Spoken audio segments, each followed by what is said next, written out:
Hello YouTube, it's Hyperfollow again, back with another video from the home studio.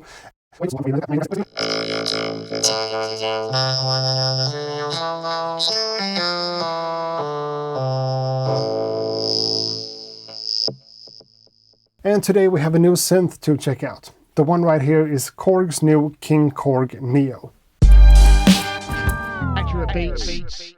Alright, so this is KORG's latest addition to the family of digital synthesizers we've seen before, kind of like this one. The Wavestate, the ModWave, and the OP6. Now we have the KingKorg Neo. It's pretty much the same form factor, the same size, the same keyboard, but that's also where the similarities ends.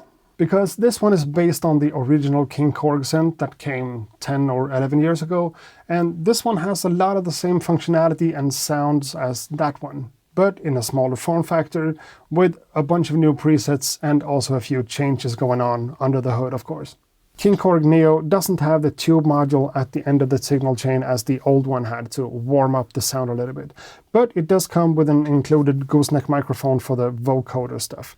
And I've had this one around for a while now in my studio just to test things out and whatnot, and I gotta say that my first impressions here was just pretty positive.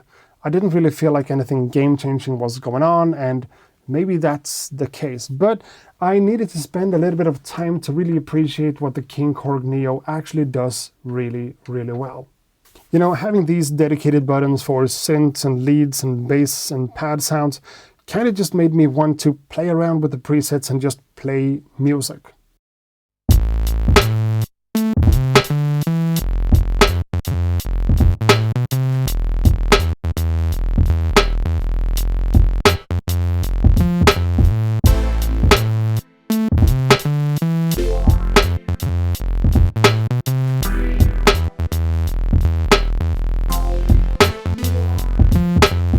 And this is an instrument with a lot of personality and character to its sound somehow.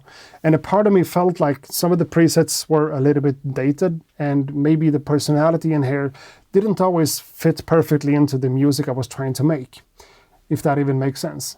But I think it sounds good. Don't get me wrong there. I mean, huge sounds like pads and leads and crazy arpeggios are great with this one. We're going to talk about all the oscillators and the filters and stuff soon, but some of the filter types here also allows you to make some really solid bass sounds too. And the principle behind the technology here is pretty much dead simple. Synthesis 101, I guess. You're basically stacking up a bunch of oscillators on top of each other, you're tweaking the filter, maybe you're adding some modulation from the LFO, adding some effects, and you know, that's pretty much what it is. And the more you work with it, the more it starts working for you. Some of the more advanced features are hidden behind a little bit of menu diving here, which is never a good thing. But compared to something like the OP6, for instance, where you have to be some type of scientist to understand everything that's going on with the FM synthesis, you know, this is essentially the opposite of that. Just a nice and simple classic workflow. So the heart of it all are the 3 different oscillators that you switch between over here. 3 per timbre, that is, so 6 in total. We also have 137 different oscillator types to choose from here, 32 analog modeling ones, 40 digital waveforms, and 64 PCM samples for that classic house piano stuff if you're into that. And in this oscillator section, we're getting all the normal stuff that we kind of expect to see on something like this, at least in the analog category. We're talking saw wave, pulse wave, triangle, sine, and so on, and also noises, but also a few dual waves, as well as unison ones, and these crazy oscillators with ring modulation on them. Let's take a dual saw wave, just because. Sounds like this.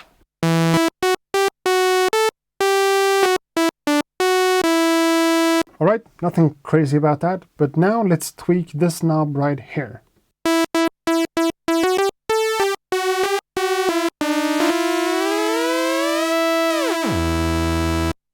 That's kind of cool, because we can now detune a single oscillator, because that oscillator has more than one waveform in itself, and then you have 3 layers of that, plus 3 more layers of that on another timbre. So that's essentially like a shortcut to creating some really huge larger-than-life types of sounds. And I would have loved to see some type of mixer section on the faceplate here to be able to control like the volume of these individual oscillators. But if you want to do that, you do have to go into the menu over here and start looking around for the volume of the different oscillators. So that's just what it is.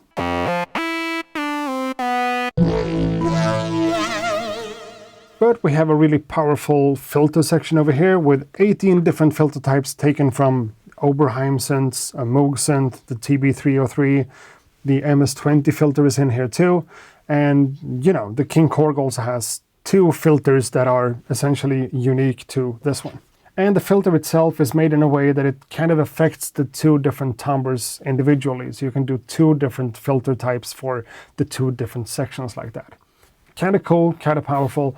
And again, the theme here is stacking things up, building layers and creating something larger than life, if you want to. We also have a built-in effects section over here with 3 different lanes. Pre-effects with distortion, amp modulating, ring modulation and stuff. Mod effects for stuff like chorus, flanger, tremolo, and phaser, and a reverb and delay section here with tape echo, time sync delay, and different reverbs. And of course, the corresponding knobs for all of those settings. There's also a 2-band EQ over here, highs and lows, which is pretty nice to have for some quick and easy sound design work. And an LFO over here that can be assigned to a bunch of things from the menu, but set up to control the filter and the pitch by default. And a pretty standard but straightforward ADSR envelope over here for amp or filter modulation.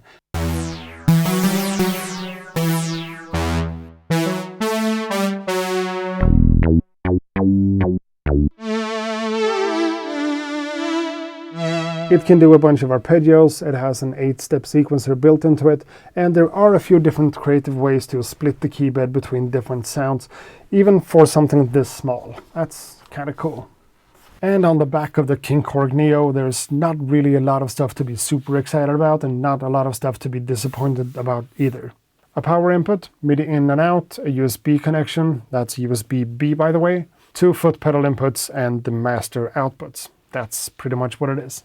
And in the front, headphone output and a mic input. Let's try that one. And here we are with the microphone. And, you know, this is just not what I'm used to at all.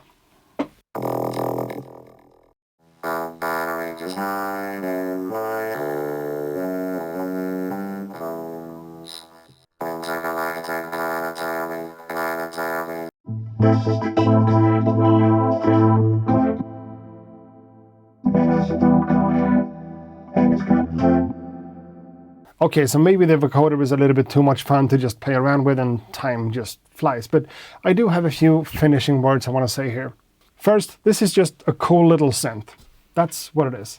And as I said, it took me a little bit of time to realize all that it's capable of beyond the different presets, because you do have to dig into the oscillators and the filters and stuff to really get to know this one, make it your own, and you know, that's not necessarily a bad thing at all. And it has this nice and simple workflow and interface to it that makes it really easy to understand what you're doing all the time, basically. So it's probably a good place to start for someone who wants to get into using hardware synths for music production without having a lot of experience since before. I'm not saying it's a beginner's synth per se, but it's maybe not the best device to get for someone who's super into modular synths, because this is pretty much a bare bone type of synth, but a really good one at that. Unfortunately, KingKorg Neo forces you into the menu system sometimes if you want to adjust some of the finer details that just aren't here on the panel itself. And the menu here, I mean, it's not the end of the world, but navigating it like this isn't a lot of fun either, but sometimes you just have to do what you have to do, you know? Besides all that, it sounds good, it's easy to use, it's fun, and it's capable of a lot of stuff. Small pluck sounds and keys and small tiny lead sounds that just fits into any mix works, but you can also go the complete opposite and just stack a bunch of oscillators on top of each other, tuning them a little bit left and right, setting a slow attack and create super slow, lush and evolving pad sounds, or bass sounds for that matter. And yeah, for being this easy to use, it's kind of cool. And the built-in effects adds to the overall value of it, but yeah, the value.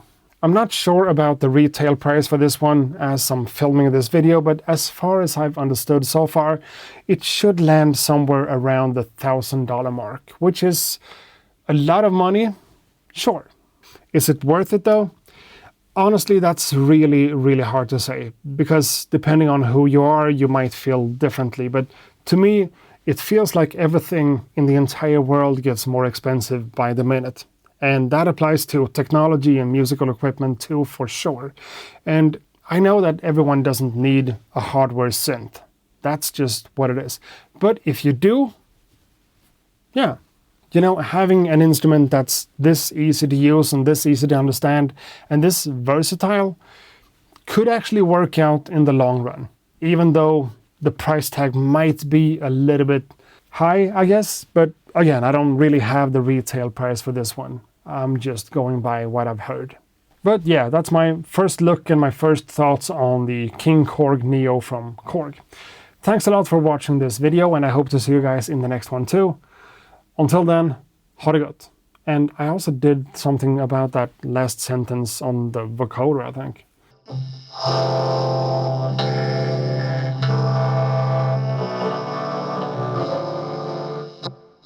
Okay. That's it. Thanks a lot. Bye.